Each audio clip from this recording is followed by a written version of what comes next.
یقیناً اس بیٹھک میں ایک تاثر یہ بھی دیا جا رہا ہے کہ اس پر بحث ہوئی ہے، بات چیت ہوئی ہے، لیکن ساتھ ہی ساتھ آپ نے خواجہ آصف صاحب کی گفتگو سنی ہوگی، وہ انہوں نے 28ویں آئینی ترمیم کے حوالے سے بھی بات کی ہے اور کہا ہے کہ جلد جو ہے وہ 28ویں آئینی ترمیم آ سکتی ہے، ہو سکتا ہے کہ پارٹیز جو ہیں وہ تبدیل ہوں، تو یہ بھی ایک بڑی معنی خیز جو ہے وہ بات ہے کہ کیا 28ویں آئینی ترمیم میں کون سی پارٹی کہاں ہوگی۔ تو جو ایوان صدر کی جانب سے ویڈیو جاری ہوئی ہے اس کو لے کر اسلام آباد کے اندر صرف باڈی لینگویج کو ہی دیکھا جا رہا ہے اور اس باڈی لینگویج کو دیکھ کر یہ کہا جا رہا ہے کہ شاید سب کچھ اچھا نہیں ہے، لیکن اب کیونکہ ایوان صدر کی جانب سے اچھا نادر، بتایا، مطلب یہ جو ایوان صدر میں ملاقات ہوئی اور اس کے جو ویژول سامنے آئے، میرا خیال ہے اس کو ہم ایک حد تک ہی اس کو انٹرپریٹ کر سکتے ہیں یا اسپیکولیٹ کر سکتے ہیں۔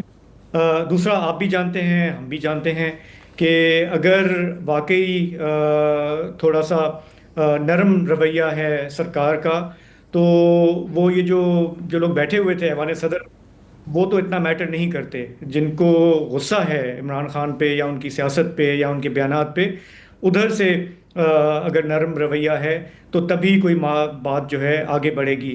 آپ نے جیسے کہا کہ گورنمنٹ نے بظاہر حالیہ چند مہینوں میں عمران صاحب کی جو ہیلتھ ہے اس کے حوالے سے کافی کوتاہیاں دکھائی ہیں۔ پہلے ان کو پمز لے جایا گیا خاموشی سے، پھر کچھ دنوں کے بعد ایکسیپٹ کیا گیا، اس پہ بہت ساری افواہیں چلیں، اور اب ہم یہ دیکھ رہے ہیں، اب تو کورٹ میں بات آ گئی، سپریم کورٹ میں، کہ ان کی ہیلتھ یا ان کی آنکھ کا جو مسئلہ ہے وہ کافی مہینوں سے رہا ہے۔ تو گورنمنٹ پہ جو کرٹیسزم آ رہا ہے کہ یہ مجرمانہ غفلت ہے، یہ نیگلیجنس ہے، سیاسی قیدی کے بھی ایک حقوق ہوتے ہیں، قطع نظر اس بات کے کہ خود جب عمران خان صاحب پرائم منسٹر تھے تو وہ اپنے پولیٹیکل اپوننٹس کے بارے میں، ان کو جیل میں ڈالنے کے بارے میں کیا کہتے تھے، اس سے قطع نظر ملک میں آج جو میں نے ری ایکشن دیکھا ہے، چاہے وہ لائرز کا ہو یا پولیٹیشنز کا بھی ہو، جو گورنمنٹ بیٹھے ہیں ان کو چھوڑ کے، وہ یہی ہے کہ جی یہ غلط ہو رہا ہے۔ ملک سے باہر بھی بہت کرٹیسزم ہو رہا ہے۔ میں دیکھ رہا تھا کہ انٹرنیشنلی بھی کافی سارے اس پہ کنسرن ہے کہ ایک فارمر پرائم منسٹر کو یہ آپ کس طرح سے ٹریٹ کر رہے ہیں۔ سوال اب یہ ہے، جس کی طرف آپ نے بھی تھوڑا اشارہ دیا، کہ جب پیشیاں ہوتی تھیں خان صاحب کی اور وہ جو بیانات دیتے تھے، یا ان کا جو ٹویٹر اکاؤنٹ ہے وہ جو بھی چلا رہا ہے، جہاں سے بھی چلا رہا ہے، وہاں سے بھی کچھ سیز فائر ہوگا یا نہیں، اس سے چیز تھوڑا سا کلیئر ہو جائے گی کہ تھوڑا سا 2-3 قدم جو ہے دونوں طرف سے کوئی ڈی ایسکیلیشن ہے۔ اچھا، اگر کوئی راہ نکل گئی، بریک لے لیں، بریک کے بعد میرا خیال ہے کہ چند گھنٹوں میں پتہ لگ جائے گا کہ سیز فائر ہے یا نہیں ہے۔ ہاں، ایک وقفہ لے لیتے ہیں۔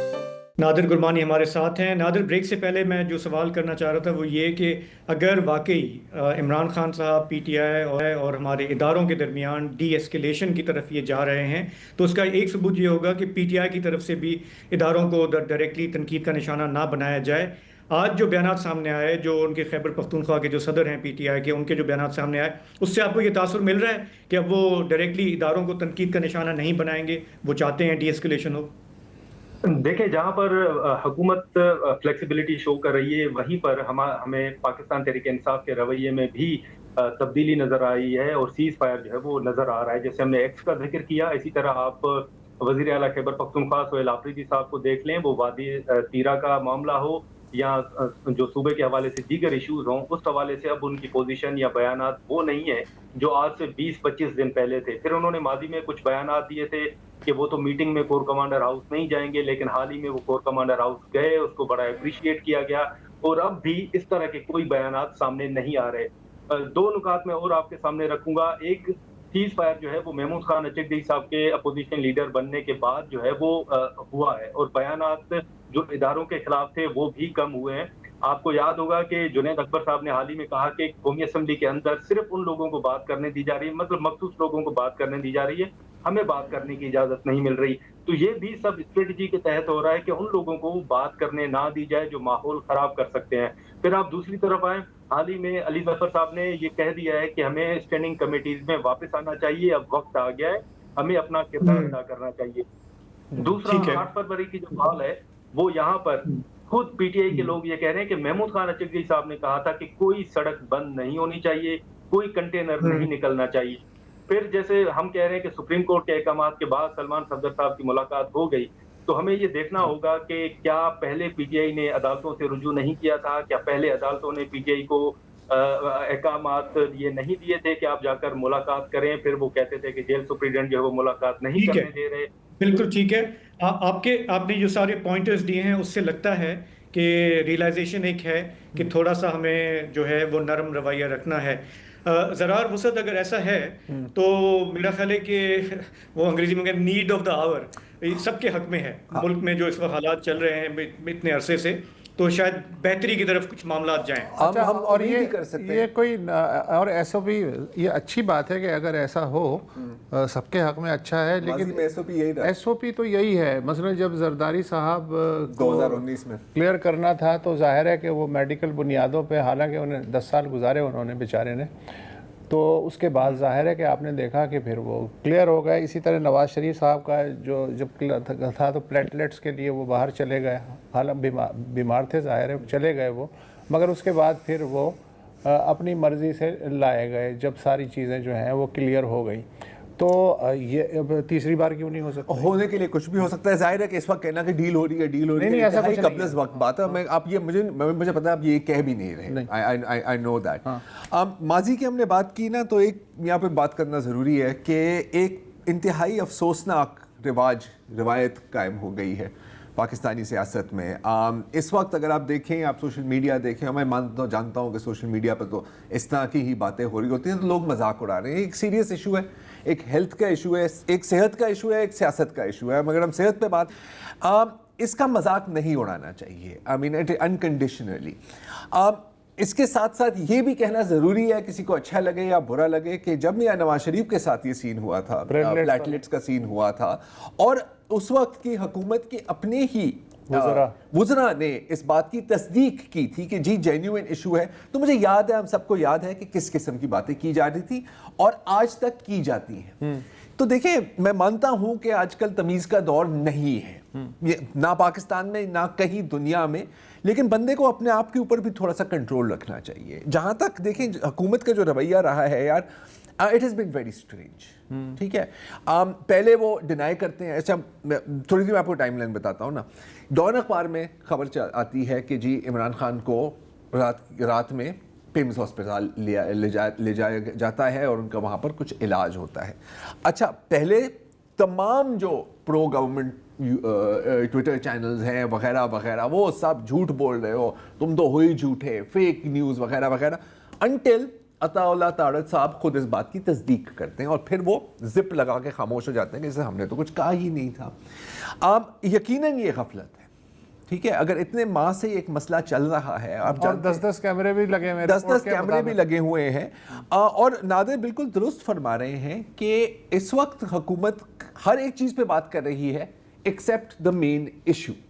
یہاں پر مین جو چیز پیش کی جا رہی ہے حکومت کی جانب سے، اور جو ان کے جو حامی ہیں یا میڈیا اسپوکس پرسنز ہیں، وہ یہ ہے کہ جی آپ تو کہتے تھے کہ ڈیتھ سیل میں ہے.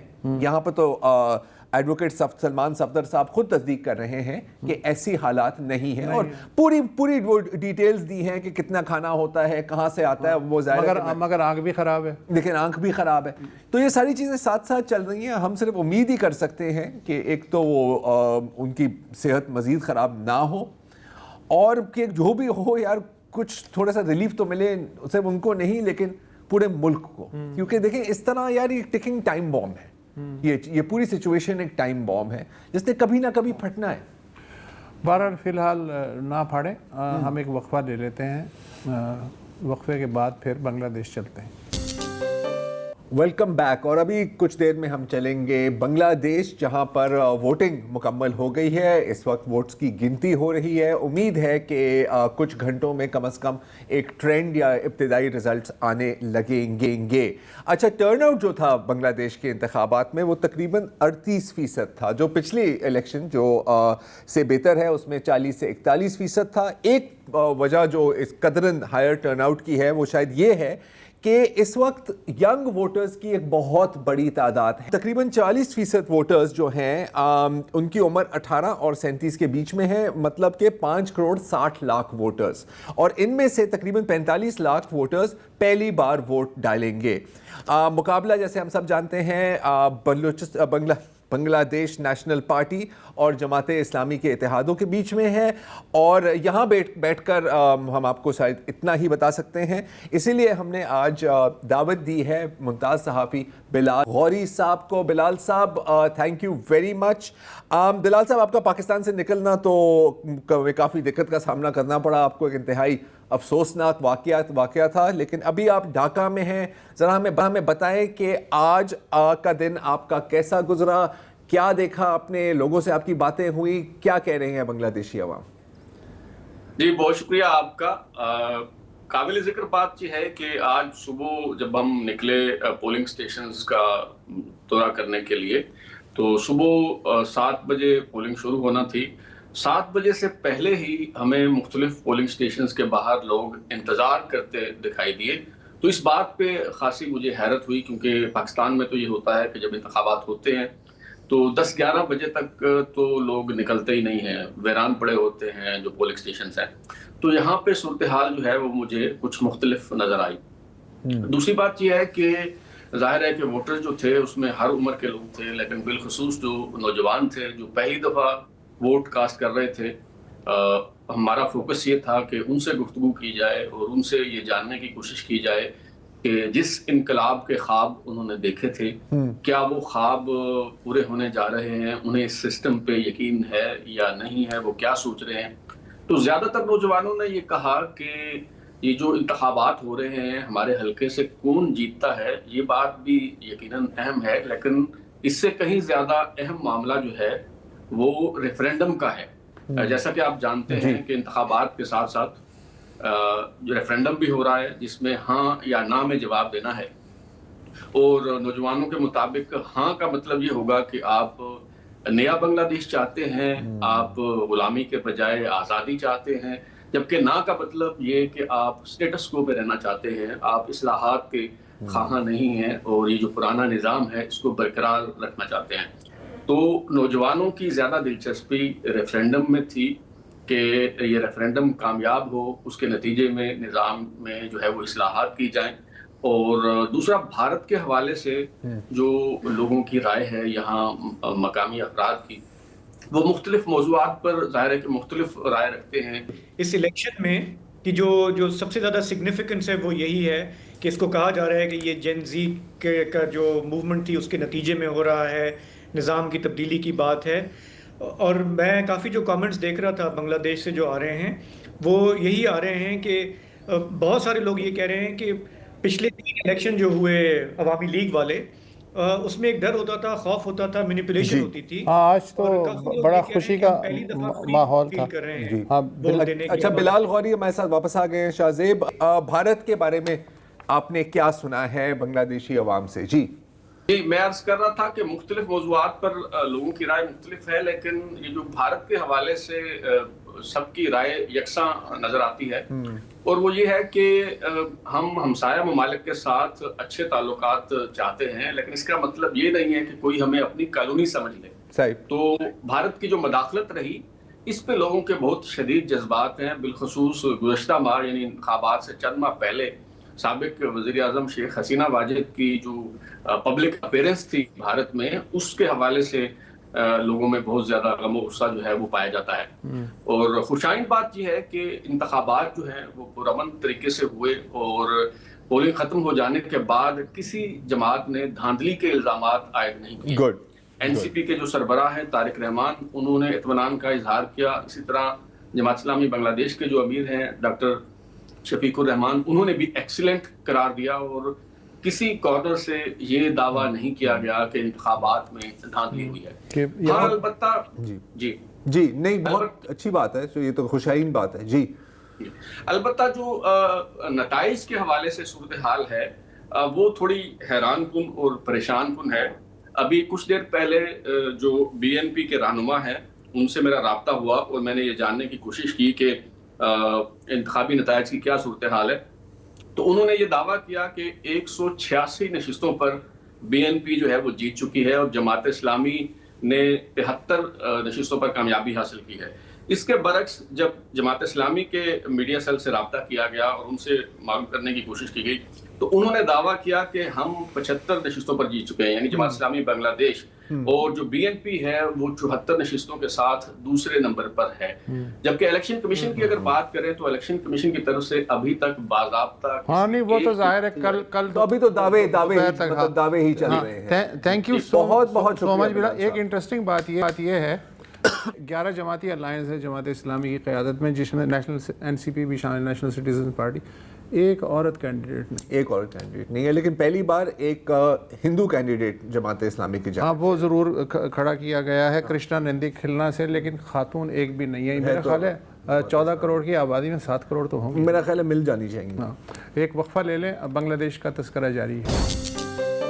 بنگلہ دیش کے انتخابات پہ ہم بات کر رہے ہیں. آج نسبتاً پرامن طور پہ یہ ہو گئے، نتائج آنا شروع ہو گئے ہیں.